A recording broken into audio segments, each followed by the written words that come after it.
You don't need to be a better artist to finish your comic. You need a better system.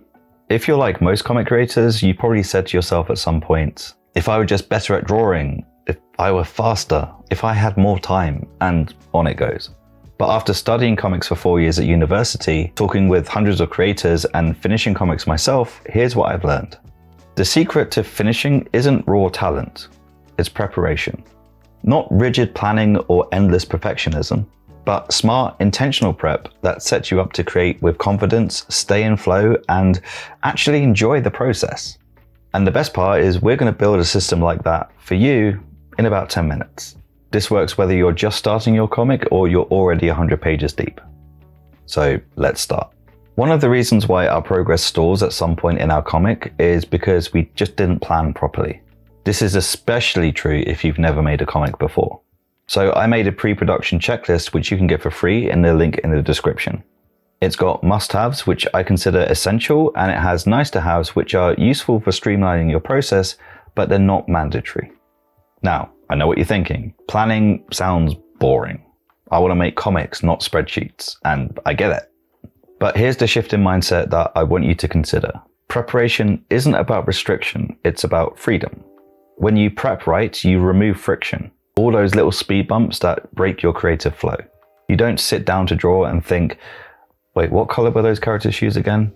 Or where's that reference image I saved last week? Instead, you open your planner and dive straight into storytelling. A huge reason why there are people who are able to complete their comics is because they have confidence in what they're doing. And if you have a solid plan, then it gives you a goal and it gives you a reasonable timeline to get it finished. It gives you clarity. Now, I know what you're thinking. You can't prep for everything. And you're right. At some point on page 17 or chapter 3 or issue 2, something unexpected will show up. Maybe you didn't figure out what a character's powers look like I did.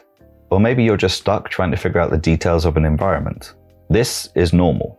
And this is where most creators either stall out or restart everything.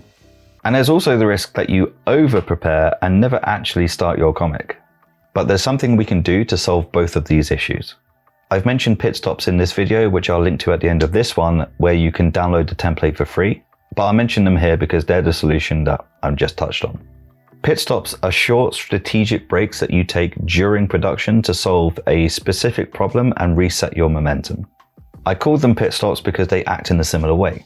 Racing drivers stop so they can top up fuel, change their tires, and make whatever adjustments they need to finish strong.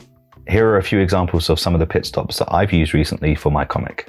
Visual studies of one of my character's powers, 3D models of locations for perspective and consistency, this is Hades' throne room, and character design updates to reflect significant changes, like this one that I drew at the start, forgetting that she changes into this.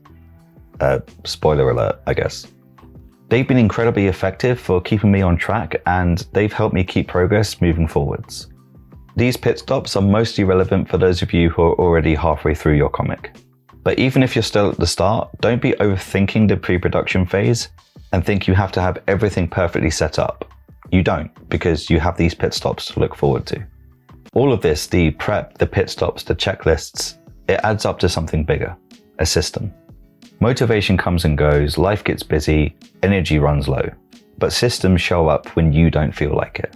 They catch you when your enthusiasm dips. They guide you when you're uncertain. They make the next step obvious so you're not stuck wondering what to do. And they're customizable. We all think differently and respond to different things in different ways, which is why I have a Notion version of these checklists so you can change them if you want to. And if you've bought my Comic Creation Studio, then you can plug this checklist into it as well as the pit stop template so everything is all in one location. So that's kind of helpful. Finishing your comic isn't about working harder, drawing faster, or waiting until you're good enough. It's about having systems in place that keep you moving forwards. It no longer becomes a case of if you finish your comic, it's a matter of when. So whether you're on page 1 or 100, you can start applying this today. And to see exactly how I used a pit stop to get over a creative hurdle for my comic, watch this video next. I'll show you how a tiny shift got me unstuck and how you can use the same idea in your workflow.